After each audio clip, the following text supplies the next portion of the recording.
Lieutenant Zara Chen sat quietly in the corner of the transport ship's mess hall, picking at her meal while the other cadets from various species talked loudly around her. The Galactic Defense Academy had students from 12 different worlds, and most of them were at least twice her size.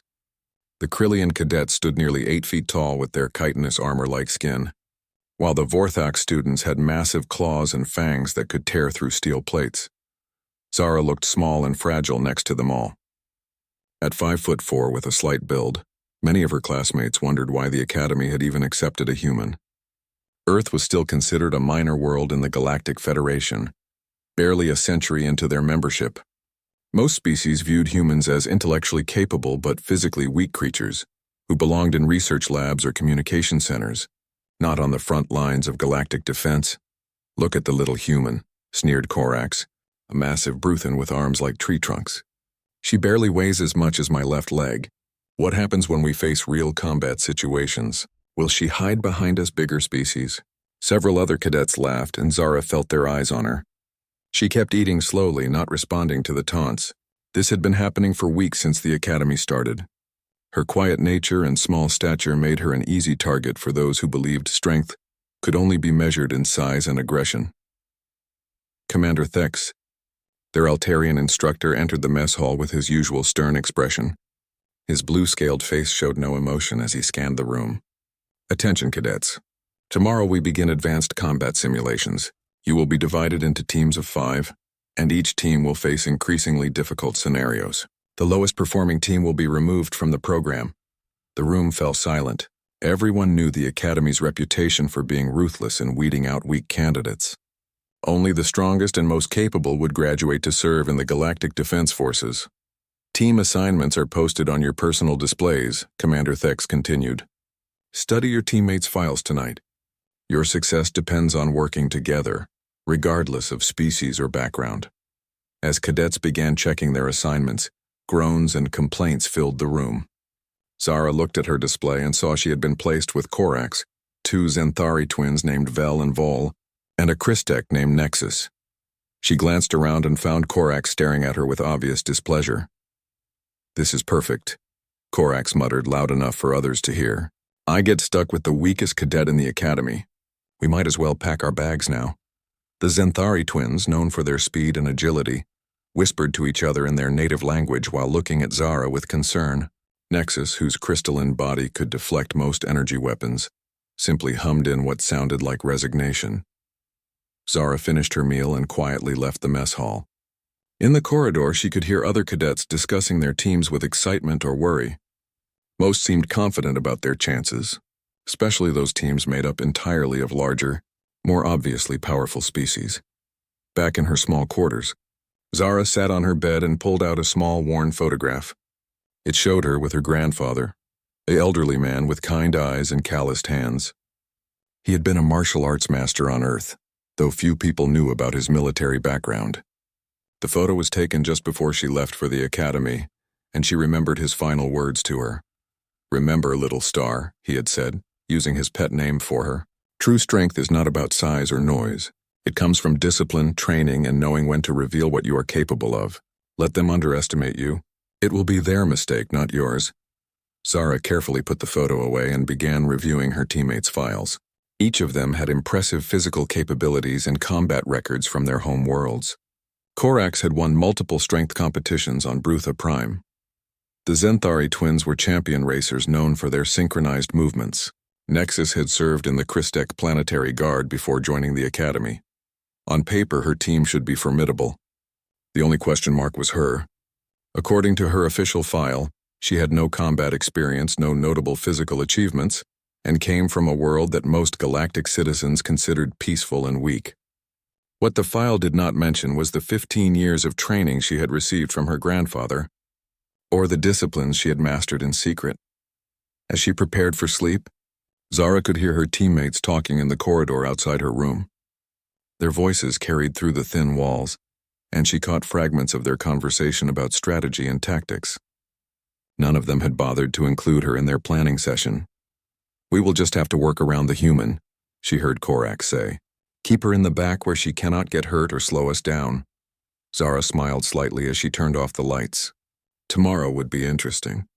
The Academy was about to learn something about humans that was not in any textbook or species profile. Her grandfather had taught her that the greatest victories often came from being underestimated by opponents who never saw the real fight coming. She closed her eyes and began running through the meditation techniques that had been drilled into her since childhood. Her breathing slowed and deepened as she centered herself for what lay ahead. While her teammates worried about carrying dead weight, Zara was already planning how to ensure their team's success without revealing more about her capabilities than absolutely necessary. The combat simulation chamber was massive, designed to recreate environments from across the galaxy. As Zara's team entered, they found themselves facing what appeared to be an abandoned space station corridor. Emergency lighting cast eerie shadows on the walls, and the sound of distant machinery created an unsettling atmosphere. Commander Thex's voice echoed through the chamber's speakers. Your mission is simple. Navigate through the station, eliminate all hostile forces, and retrieve the data core from the central command room. You have 1 hour. Begin. Corax immediately took charge, his massive frame blocking most of the corridor as he moved forward. Velenval, scout ahead with your speed. Nexus, you take point with me since you can deflect their weapons. Humans, stay behind us and try not to get in the way. Zara nodded quietly and fell into position at the rear of the group.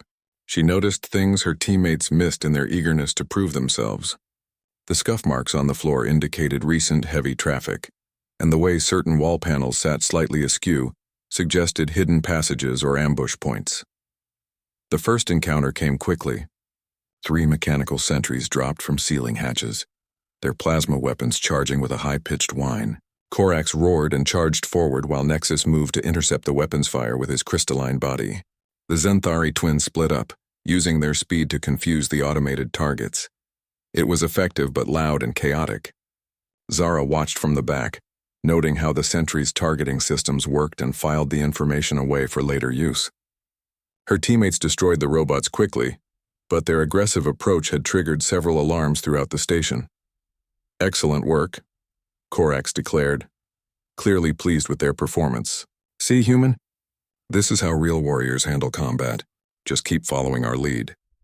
As they moved deeper into the station, Zara began to notice patterns in the defensive systems. The designers had created multiple layers of security, each one designed to test different aspects of combat capability. Her teammates were strong and fast, but they approached each challenge with brute force rather than tactical thinking. The second encounter proved more difficult. A squad of advanced combat drones emerged from multiple directions, forcing the team into a defensive position. These units were faster and more intelligent than the simple sentries, adapting their tactics as the fight progressed. Corax found himself overwhelmed as 3 drones focused their fire on him simultaneously. His natural armor could deflect some damage, but the concentrated assault was beginning to take its toll. Nexus tried to help, but his crystalline structure made him slow to change positions quickly. The Zenthari twins were having better luck, their speed allowing them to stay ahead of the drone's targeting systems. However, Zara could see they were beginning to tire from the constant movement, and their ammunition was running low. We need a new strategy, Vol called out during a brief lull in the fighting. These machines are learning our patterns. Just keep fighting, Corax shouted back, his voice strained from exertion. We can overpower them. Zara studied the situation carefully. The drones were indeed learning, but they were following predictable programming. Each one had specific behavioral patterns that could be exploited if someone took the time to observe and understand them. She also noticed something else that her teammates had missed in the heat of battle. Moving quietly along the wall, Zara approached what appeared to be a maintenance panel. While her teammates continued their firefight, she examined the circuitry behind the panel. Her grandfather had taught her about technology as well as combat, explaining that understanding your environment was just as important as understanding your enemy. The panel controlled the lighting and atmospheric systems for this section of the station. More importantly, it was connected to the same network that coordinated the combat drones. With careful manipulation of the right circuits, she could introduce a feedback loop that would confuse their targeting systems. Working quickly and quietly, Zara made the necessary adjustments. Within moments, the drones began exhibiting erratic behavior. Their movements became jerky and uncoordinated, and their weapons fire became wildly inaccurate. Now, She called out softly to her teammates. They are confused. Finish them quickly. Korax and the others took advantage of the malfunctioning drones, destroying them with ease. As the chamber fell silent, they gathered around to catch their breath and reload their weapons. Lucky break, Korax panted. Those machines must have had some kind of technical malfunction. Vel looked around suspiciously. That seemed too convenient. Machines do not usually malfunction at exactly the right moment. Zara remained quiet, not wanting to draw attention to her contribution. Her grandfather had taught her that sometimes the best help was the kind that went unnoticed. Let others take credit for victories as long as the mission succeeded. They continued through the station, encountering increasingly sophisticated challenges. Each time Zara observed and learned while her teammates fought with courage and determination. When they faced energy barriers, she found the power routing controls. When automated turrets threatened to pin them down, she discovered the blind spots in their coverage patterns. Her interventions were subtle and carefully timed. To her teammates, it appeared that they were simply getting lucky, or that their aggressive tactics were working better than expected. Only Nexus seemed to notice that their luck coincided with the small human quietly working near various control systems. As they approached the final challenge, Zara could see that her teammates were beginning to feel confident about their progress. They had overcome every obstacle so far, and the data core was within reach. However, she had been studying the schematics displayed on various terminals throughout the station, and she knew the real test was still ahead. The central command room would not be defended by simple drones or automated systems. According to the tactical displays she had glimpsed, something much more dangerous was waiting for them in the heart of the station. The massive doors to the central command room slid open with a heavy grinding sound, revealing a circular chamber dominated by a raised platform in the center. Glowing data cores lined the walls, casting in blue light across the polished floor. The room appeared empty, but Zara noticed the subtle signs that indicated they were walking into a carefully prepared trap. There, Korax pointed toward the central platform, where a single data core pulsed with brighter light than the others. That must be our target. This seems too easy. As the team moved forward, Zara hung back and examined the room more carefully. The floor showed scorch marks from previous encounters, and several of the wall panels bore damage from high-energy weapons. Whatever defended this chamber was powerful enough to leave permanent marks on reinforced materials. Vel and Vol reached the platform first, their natural speed carrying them ahead of the heavier team members. As Vol reached for the data core, a deep rumbling sound filled the chamber. The floor began to vibrate, and sections of the walls slid away to reveal hidden alcoves. "Combat mech incoming," Nexus announced, his crystalline body already beginning to shift into a defensive configuration, Class 5 designation based on the seismic readings. The machine that emerged from the largest alcove was indeed massive. Standing 12 feet tall and armed with multiple weapon systems, the combat mech represented the pinnacle of automated warfare technology. Its sensors glowed red as they swept across the chamber, cataloging each team member as a potential threat. "Spread out," Korax shouted, raising his own weapon. "Use the standard formation we practiced." The battle that followed was intense but brief. Korax's strength and Nexus's defensive capabilities allowed them to absorb the mech's initial assault, while the Zenthari twins used their speed to attack from multiple angles. However, the combat mech was designed to handle exactly this type of conventional assault. Within minutes, all four of Zara's teammates were pinned down behind whatever cover they could find. The mech's weapon systems were too powerful for direct confrontation, and its armor was too thick for their standard weapons to penetrate effectively. Worse still, the machine was learning from their attack patterns and adapting its responses accordingly. "We need heavier firepower," Vol called out from behind a damaged console. "Our weapons are not effective against its armor." "The simulation is designed to test our capabilities," Nexus replied, his voice strained as he deflected another barrage of energy blasts. "There must be a solution using what we have available." Korax attempted another direct assault, using his natural strength to close distance with the mech. The machine simply swatted him aside with one massive arm, sending him crashing into the wall. He struggled to get back to his feet, clearly dazed from the impact. Zara watched from her position near the entrance, studying the combat mech's movements and behavior patterns. Like all machines, it followed logical programming designed to achieve specific objectives. The key was understanding what those objectives were and finding the gaps in its decision-making process. The mech's primary directive appeared to be protecting the data core, which meant it would prioritize targets based on their perceived threat to that objective. Its secondary programming focused on eliminating all hostiles in the most efficient manner possible. However, Zara noticed something interesting about its targeting priorities. The machine consistently focused on the largest and most aggressive threats first. Korax drew most of its attention because of his size and direct attacks. The Zenthari twins were targeted when they moved quickly toward the platform. Nexus became a priority when he positioned himself defensively near the data core. But Zara, remaining small and still near the entrance, barely registered as a threat in the mech's calculations.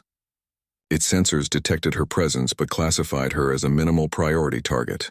This gave her the opportunity she needed to study the chamber and formulate a plan. Moving carefully along the wall, she examined the various control systems and power conduits that fed into the chamber. The combat mech was powerful, but that power had to come from somewhere. More importantly, its advanced systems required significant computational resources to function effectively. Zara found what she was looking for behind a service panel near the chamber's main power distribution center. The mech was connected to the station's central computer network, allowing it to access updated threat assessments and tactical data. However, this connection also represented a potential vulnerability. Her grandfather had taught her about more than just physical combat. He had been a military engineer before becoming a martial arts instructor, and he had shared his knowledge of both mechanical systems and electronic warfare. The techniques he had shown her were considered outdated by Galactic standards, but sometimes old methods worked precisely because they were unexpected. Working quickly while the mech focused on her teammates, Zara began rerouting power conduits and introducing feedback loops into the station's computer network. She did not try to shut down the mech directly, as its systems would detect and counter such attempts. Instead, she created cascading inefficiencies that would gradually degrade its performance. The effects began subtly. The mech's movements became slightly less coordinated, and its weapon targeting showed minor delays. To her teammates, it might have appeared that the machine was experiencing normal wear from extended combat. Only someone watching carefully would notice the systematic degradation of its capabilities. "Keep pressing the attack," Zara called out to her teammates. "It is beginning to slow down." Encouraged by what they perceived as the mech's weakening condition, Korax and the others renewed their assault with increased confidence. They did not question why the tide of battle had suddenly shifted in their favor, too focused on exploiting the advantage to worry about its source. As the combat mech systems continued to degrade under Zara's electronic sabotage, her teammates were finally able to penetrate its defenses and shut it down permanently. The massive machine toppled backward with a crash that shook the entire chamber, its red sensors fading to black. In the sudden silence that followed, Vol retrieved the data core from the central platform, while the others gathered to celebrate their victory. They had completed their mission with time to spare, and despite the challenging opposition, all team members had survived the encounter. "Outstanding work, team," Korax declared, his confidence fully restored. "We proved that superior tactics and teamwork can overcome any obstacle." The debriefing session took place in a sterile conference room overlooking the Academy's training grounds. Commander Thex sat at the head of the table, reviewing data from their simulation on a holographic display. The other instructors, representing various species and military backgrounds, whispered among themselves as they analyzed the team's performance. "Your team completed the mission successfully," Commander Thex began, his blue-scaled face maintaining its usual neutral expression. "However, the victory came with several concerning elements that warrant discussion." Korax straightened in his chair, clearly expecting praise for their triumph. "Sir, we eliminated all hostile forces and retrieved the objective within the time limit. What concerns could there be?"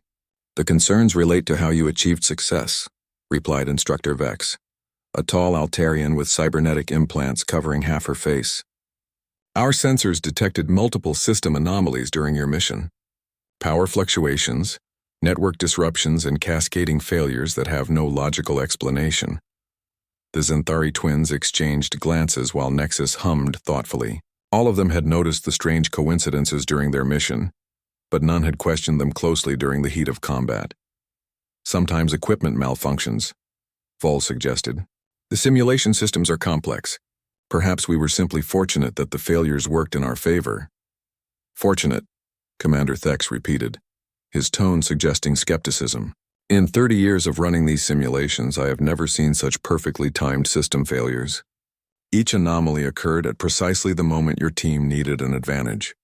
Zara sat quietly at the far end of the table, listening to the discussion while maintaining her usual reserved demeanor.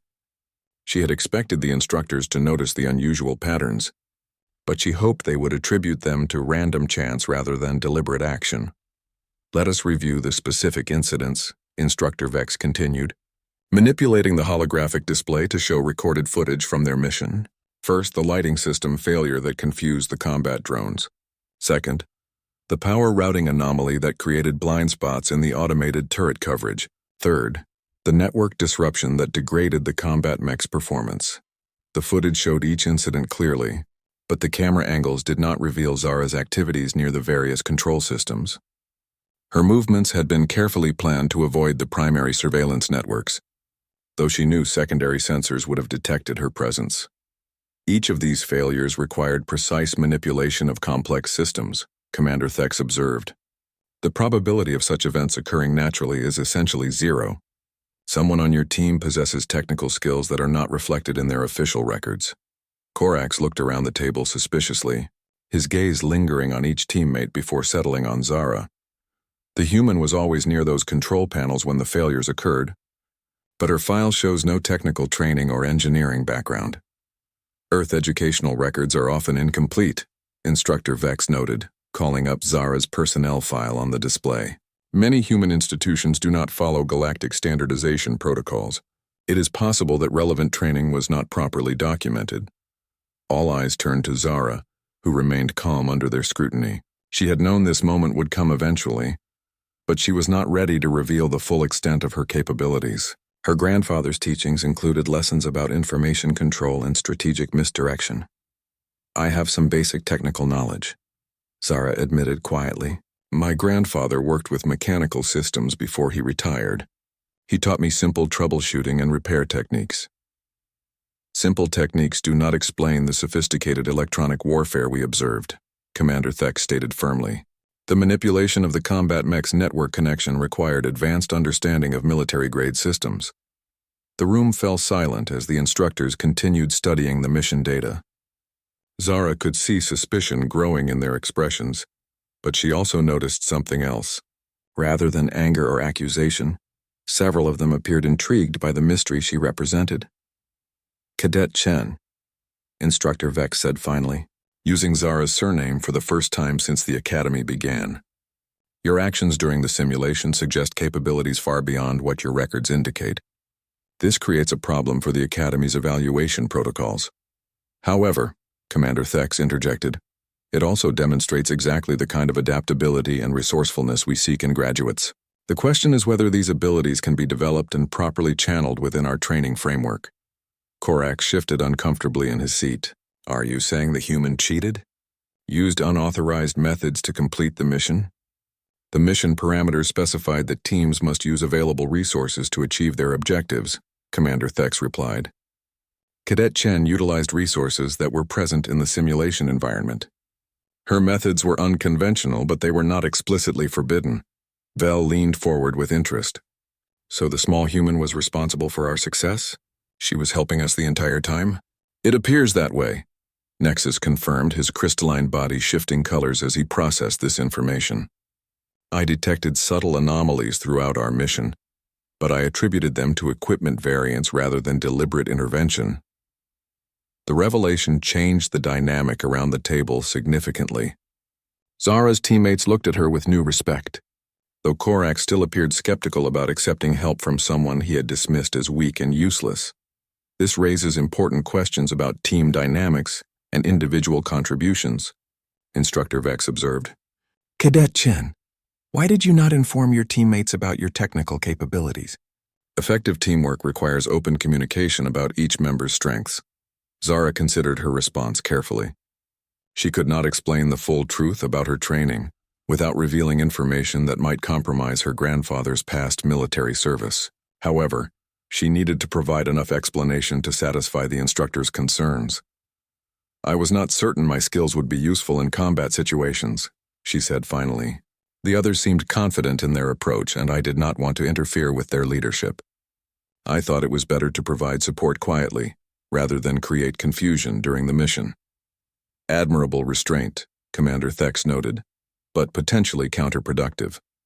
Your team's performance would have been even more impressive with better coordination. Of all available resources, the debriefing continued for another hour as the instructors analyzed every aspect of their mission. By the end, it was clear that Zara's team had achieved something remarkable, though the exact nature of her contributions remained partially mysterious. As they prepared to leave, Commander Thex made an announcement that surprised everyone. "Based on your performance, this team will be advanced to the next phase of training ahead of schedule. You will face more challenging scenarios designed for senior cadets. Do not let success make you overconfident." The advanced training facility was unlike anything the cadets had experienced before. Instead of controlled simulation chambers, they found themselves on the Academy's live-fire training planet, a harsh world where the environmental dangers were as real as the combat scenarios they would face. Zara's team stood on a rocky plateau overlooking a vast canyon system that stretched to the horizon. The alien landscape was beautiful but deadly, with unstable ground, toxic atmospheric pockets, and predatory creatures that had been introduced to create additional challenges for advanced students. "Welcome to Kythera Prime," announced Captain Drex, a battle-scarred Vorthak, who served as the senior combat instructor. "This world will test everything you have learned and reveal weaknesses you did not know you possessed. Your mission will take place over 5 days with limited supplies and no external support." The other advanced teams were already assembled nearby, consisting of senior cadets who had been training for months longer than Zara's group. They looked confident and experienced, their equipment well-maintained and their formations disciplined. Several of them glanced dismissively at the newer team, particularly noting Zara's small stature among her larger teammates. "Your objective is to reach the research station on the far side of the canyon system," Captain Drex continued, gesturing toward a distant mountain peak barely visible through the atmospheric haze. "The station contains critical intelligence that must be retrieved and analyzed. The first team to complete this mission will receive priority placement in the Galactic Defense Forces upon graduation." Korak studied the terrain with growing excitement. This was exactly the kind of challenge he had been hoping for, a chance to prove his team's capabilities against more experienced opponents. "How far is the research station?" he asked. "Approximately 200 kilometers through some of the most challenging terrain in this sector," Captain Drex replied. "You will face natural hazards, automated defense systems, and competition from other teams who want the same prize. Some of you will not complete this mission." The teams were given basic survival equipment and enough supplies for 3 days, forcing them to either move quickly or find ways to supplement their resources during the journey. As they prepared to depart, Zara noticed that several of the senior teams were already forming alliances, planning to work together until the final stages of the mission. "We should partner with one of the established teams," Vol suggested as they checked their equipment. "Their experience could help us navigate the initial challenges." "No," Korax replied firmly. "We proved ourselves in the simulations. We can handle this mission on our own terms." Zara agreed with Korax's assessment, though for different reasons. Working with other teams would limit their flexibility and make it harder for her to provide the subtle assistance that had proven so effective previously. However, she was also concerned about the scale of the challenge they faced. The canyon system was enormous, and their maps showed numerous branching paths that could lead teams astray for days. The automated defense systems were military-grade installations left over from an ancient conflict, far more sophisticated than anything they had encountered in training simulations. Most concerning of all, the predatory creatures on this world were known to hunt in coordinated packs that could overwhelm even well-armed groups. As the team spread out across the plateau and began their descent into the canyon system, Zara noticed something that her teammates missed. The senior teams were not just forming alliances for mutual support. They were also studying the newer teams carefully, evaluating them as potential threats or opportunities. 3 hours into their journey, Zara's suspicions proved correct. 2 senior teams had positioned themselves to ambush her group at a narrow choke point, where the canyon walls forced all travelers through a single passage. It was a tactical situation that strongly favored the defenders, who had superior equipment and positioning. "Contact ahead," Nexus warned, his crystalline sensors detecting the electromagnetic signatures of concealed weapons. Multiple hostiles in prepared positions. The ambush was expertly planned and executed. Energy blasts rained down from elevated positions, while the attacking teams used the terrain to minimize their exposure to return fire.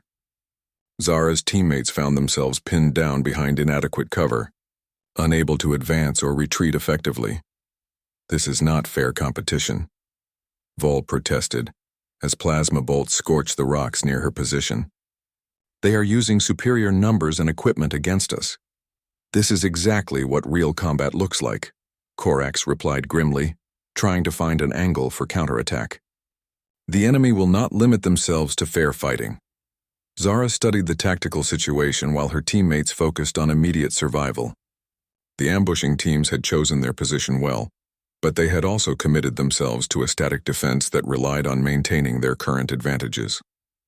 Like all defensive positions, it contained inherent vulnerabilities that could be exploited by someone willing to think beyond conventional tactics. Moving carefully to avoid drawing attention, Zara began working her way around the ambush site through a series of small fissures in the canyon wall. The route was dangerous and would have been impossible for larger team members, but her small size allowed her to navigate spaces that others could not reach. The climb took nearly an hour of careful movement through unstable rock formations and narrow passages that barely accommodated her body. Several times she had to pause as loose stones cascaded down from above, threatening to reveal her position to the defenders. However, her grandfather's training in stealth and patience served her well during the arduous ascent. When she finally reached a position above and behind the ambushing teams, Zara found herself looking down at a sophisticated defensive installation. The senior cadets had portable shield generators, advanced targeting systems, and enough ammunition to maintain their attack for hours. Her teammates would never be able to overcome such advantages through direct assault. However, the defenders had made one critical error in their planning. Their equipment required significant power, and they had centralized their energy generation in a single portable fusion reactor, positioned behind their main firing line. The reactor was heavily shielded and well protected, but Zara could see the distribution cables that carried power to various systems throughout their position. Working quickly and quietly, she began disconnecting and rerouting the power cables in ways that would create cascading failures throughout the defensive installation. She did not simply cut the cables, as that would be detected immediately. Instead, she created feedback loops and overload conditions that would cause the systems to shut down automatically to prevent damage. The effects began within minutes. Shield generators flickered and failed as power fluctuations triggered their safety protocols. Targeting systems lost synchronization as their calibration data became corrupted. Communications equipment suffered interference that made coordination between the ambushing teams increasingly difficult. From her hidden position, Zara watched as confusion spread through the enemy ranks. The senior cadets were experienced fighters, but they had become dependent on their advanced equipment. When that equipment began failing in unexpected ways, their carefully planned ambush quickly deteriorated into chaos. "Now," she whispered into her communicator, knowing her teammates would hear the signal they had agreed upon during their descent into the canyon. Korax and the others immediately launched a coordinated counterattack, taking advantage of the failing defensive systems to break through the ambush site. The battle was brief but decisive, with the senior teams forced to retreat when their technological advantages disappeared. The research station perched on the mountain peak like a metallic spider, its sensor arrays and communication dishes reaching toward the star-filled sky. After 4 grueling days of travel through the canyon system, Zara's team had finally reached their objective. They were the first to arrive, but long-range scans showed other teams approaching from multiple directions. "We have maybe 6 hours before the nearest competition reaches this position," Vel reported, studying the tactical display on her scanner. "After that, we will be fighting for control of the station while trying to complete our mission."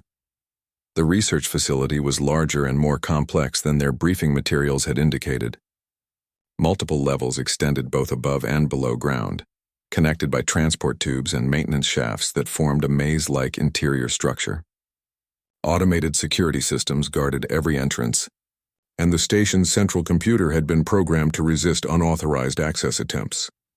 "Standard breach and clear tactics," Korax announced, studying the main entrance where heavy blast doors blocked their path. "Nexus can absorb the defensive fire while we work on getting through their barriers." Zara examined the station more carefully while her teammates planned their assault.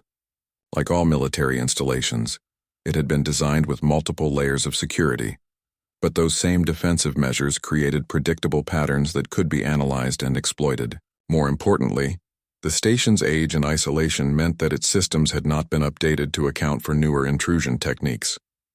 "Wait," she said quietly, interrupting her teammates' discussion. "There might be a better way to get inside without triggering all their defenses." The others looked at her with curiosity. Over the past few days, they had begun to appreciate her unique contributions to their mission success. The ambush site had been only the first of several challenges, where her unconventional approaches had proven invaluable. "What do you have in mind?" Nexus asked, his crystalline body shifting to a more attentive configuration. Zara pointed to a series of maintenance access ports near the station's foundation. "These facilities require regular servicing of their environmental and power systems. The maintenance networks usually have less sophisticated security because they are not considered primary threat vectors. Those access ports are too small for most of us," Vol observed. "Only you could fit through openings that size." "That is the point," Zara replied. "I can get inside and disable enough security systems to allow the rest of you to enter safely. It will be faster and quieter than fighting through all their defenses." Korax hesitated, clearly uncomfortable with depending so heavily on the teammate he had initially dismissed as useless. However, their experiences over the past few days had forced him to reevaluate his assumptions about strength and capability. "How long would you need?" he asked finally. "Give me 30 minutes, Zara said, already studying the maintenance schematics displayed on her portable scanner. "If I have not opened a path by then, proceed with your original plan." The maintenance access turned out to be even more challenging than Zara had anticipated. The passages were narrow and twisted, designed for robotic servicing units rather than human infiltration. Several times she had to squeeze through openings barely wider than her shoulders, while avoiding detection by automated sensors that patrolled the maintenance networks. Her grandfather's training proved invaluable during the infiltration. The breathing techniques he had taught her allowed her to remain calm in the claustrophobic environment, while his lessons in patience and methodical problem-solving helped her navigate the complex security systems without triggering alarms. The station's central computer network was protected by sophisticated encryption and intrusion countermeasures, but Zara had learned techniques that predated Galactic standardization protocols. Her grandfather had served during an era when military systems were designed differently, and some of his knowledge remained relevant even in the current technological environment. Working carefully to avoid detection, she began inserting subtle modifications into the station's security protocols. Rather than simply disabling systems, she created conditional exceptions that would allow her teammates access while maintaining the appearance of normal operations. To outside observers, the security network would appear to be functioning normally, even as it permitted unauthorized entry. 25 minutes after beginning her infiltration, Zara had successfully created multiple entry points for her team, while also gaining access to the station's central data core. The intelligence they had been sent to retrieve was stored in heavily encrypted files, but her modifications to the computer network gave her administrative access to most systems. "All clear," she transmitted to her teammates. "Main entrance is unlocked, and internal security is neutralized. Move quickly before other teams arrive." Korax and the others entered the station with practiced efficiency, their weapons ready for resistance that never materialized. They found Zara in the central control room, surrounded by holographic displays showing the station's complete layout and operational status. "Incredible," Nexus observed, studying the complex data streams flowing across the displays. "You have gained complete control of the facility's systems in less than half an hour." "The intelligence files are already downloading," Zara reported, indicating a progress display that showed rapid data transfer. "We should have everything within 10 minutes. Vol moved to one of the external sensor arrays and activated long-range scanning. "The nearest team is still 3 hours away. but I am detecting unusual energy signatures from the southern approach. Someone is using advanced propulsion systems to accelerate their travel time. The sensor reading showed a single individual moving toward the station at incredible speed, far faster than any normal cadet should be capable of achieving. The energy signature was unlike anything in their database of standard Academy equipment. Enhanced individual, Korax concluded grimly. Some species use genetic or cybernetic modifications to exceed normal physical limitations. We might be facing a senior cadet with capabilities we have not encountered before. Zara studied the sensor data more carefully, noting patterns in the energy signature that seemed familiar. Her grandfather had shown her similar readings during his technical training, though the context had been different. The approaching individual was not using standard Academy enhancement protocols. This energy pattern indicates military-grade augmentation, she observed. Whoever is coming has access to equipment or modifications that exceed Academy standards. The implications were concerning. If one of the competing teams had access to unauthorized enhancements, it suggested either corruption within the Academy's oversight systems or external interference in what was supposed to be a fair competition. How long until they arrive? Vel asked, checking her weapons and equipment. At current velocity, approximately 45 minutes, Zara replied, manipulating the sensor displays to track the incoming threat more precisely. However, the energy signature is fluctuating in ways that suggest either equipment malfunction or deliberate deception. The data download completed successfully, providing them with the intelligence files they had been sent to retrieve. However, the approaching threat meant they could not simply leave the station and return to base. Whatever was coming would likely pursue them, and running across open terrain would leave them vulnerable to attack. We need to prepare defensive positions, Korax decided. Use the station's systems to our advantage while we determine what we are facing. The figure that approached the research station was unlike any cadet they had encountered at the Academy. Standing nearly 9 feet tall with cybernetic enhancements covering most of his body, the individual moved with mechanical precision across the rocky terrain. His species was unknown to them, but his equipment clearly exceeded anything available through standard military channels. Identify yourself, Korax transmitted through the station's communication array. This facility is under Academy jurisdiction for training purposes. The response came back in a voice that sounded partially synthetic, as if organic vocal cords had been replaced with electronic systems. I am Designation Xeris, and I claim this installation by right of superior capability. Withdraw immediately or face termination. Through the station's sensors, Zara watched the enhanced individual approach their position with disturbing confidence. His movements were too fluid and coordinated for standard augmentation, suggesting modifications that went far beyond Academy regulations. More concerning was the complete absence of any identification codes or Academy transponder signals. He is not an Academy cadet, she reported to her teammates. All his equipment readings are outside normal parameters, and he has no legitimate authorization to be here. Then who is he? Val asked, positioning herself near one of the station's defensive weapon systems. Zara had been studying the energy signatures and behavioral patterns displayed on her sensors, comparing them to databases her grandfather had taught her to access during their technical training sessions. The results were troubling but not entirely surprising. He appears to be a military contractor or mercenary, she concluded, someone with access to experimental enhancement technologies and no obligation to follow Academy protocols. The revelation changed their tactical situation significantly. They were no longer facing academic competition, but a potential combat scenario against an unknown adversary, with superior physical capabilities and unrestricted rules of engagement. Why would someone like that be here? Nexus wondered, his crystalline body shifting to a more defensive configuration. To test our responses, Zara realized, pieces of information clicking together in her mind. The Academy wanted to see how we would handle unexpected threats and superior opposition. This is not just a training exercise anymore. Xeris reached the station's perimeter and began systematically dismantling the external defensive systems with frightening efficiency.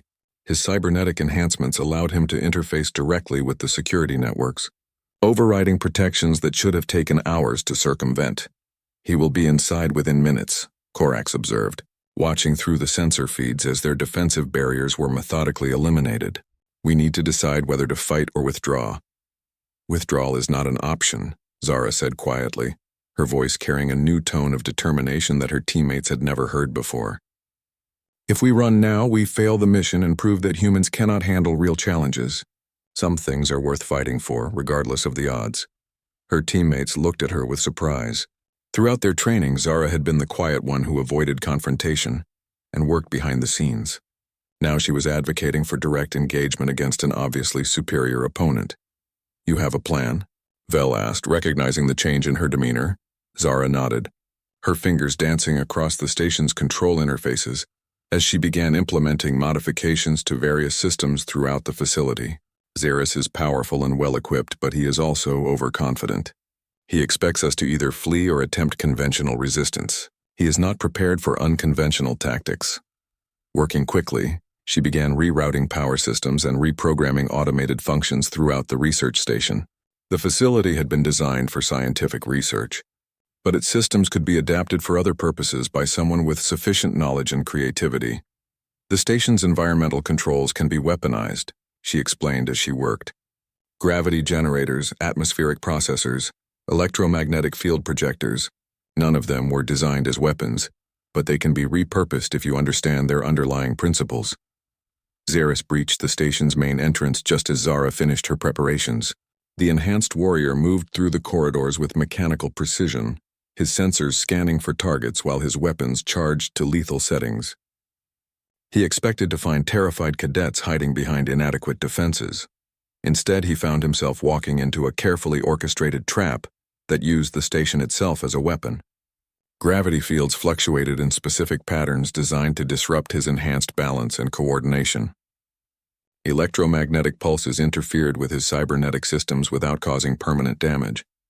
Atmospheric composition shifted to create disorientation while remaining breathable. "Impossible," Xeris transmitted, his synthetic voice showing strain as he struggled against the environmental manipulation. "These systems cannot be controlled with such precision." Zara's voice responded through the station's communication array, calm and confident in a way that seemed to echo from everywhere at once. "You underestimated us because we appear small and weak by your standards. That was your first mistake." The enhanced warrior attempted to use his superior strength to smash through the environmental controls, but Zara had anticipated such tactics. Every system he damaged triggered backup protocols that rerouted functions through redundant networks. The station adapted to his attacks, maintaining its assault while preventing him from reaching any critical control points. Meanwhile, her teammates positioned themselves strategically throughout the facility, not to engage Xeris directly but to monitor his movements and provide backup if Zara's plan failed. They had finally understood that their greatest strength lay not in individual combat capability, but in coordinated tactics that leveraged all their unique abilities. "Your second mistake," Zara continued, "was assuming that superior technology automatically grants victory. Technology is only as effective as the mind that wields it." Xeris found himself increasingly frustrated as his advantages were systematically neutralized by an opponent he could not even locate. His enhanced physical capabilities meant nothing when the environment itself opposed him. His advanced weapons could not target an enemy who existed in the station's computer networks rather than its physical corridors. After 30 minutes of fruitless struggle, the enhanced warrior finally admitted defeat. "You have proven your point, human. I withdraw from this engagement." As Xeris departed the station, Zara's teammates gathered in the central control room, where she sat surrounded by holographic displays showing the facility's status. The quiet girl who had been dismissed as weak and fragile had just defeated an opponent that none of them could have faced directly. "How did you know all this would work?" Korax asked, his tone carrying genuine respect for the first time since they had been assigned as teammates. Zara looked at the worn photograph of her grandfather that she kept in her equipment pack. "My grandfather taught me that true strength comes not from size or aggression, but from understanding, preparation, and knowing when to reveal what you are capable of. He said the greatest victories are often won by those who are underestimated by their opponents." Captain Drex's voice came through the communication array, confirmation that Academy instructors had been monitoring the entire encounter. "Outstanding performance, team. You have successfully completed advanced training and demonstrated capabilities that exceed our expectations. Prepare for immediate extraction and graduation ceremonies." As they gathered their equipment and prepared to leave the station, Zara's teammates looked at her with new understanding. The academy had taught them about strength, tactics, and technology, but she had shown them something more important: that victory often belongs to those who think differently and refuse to be limited by others' expectations.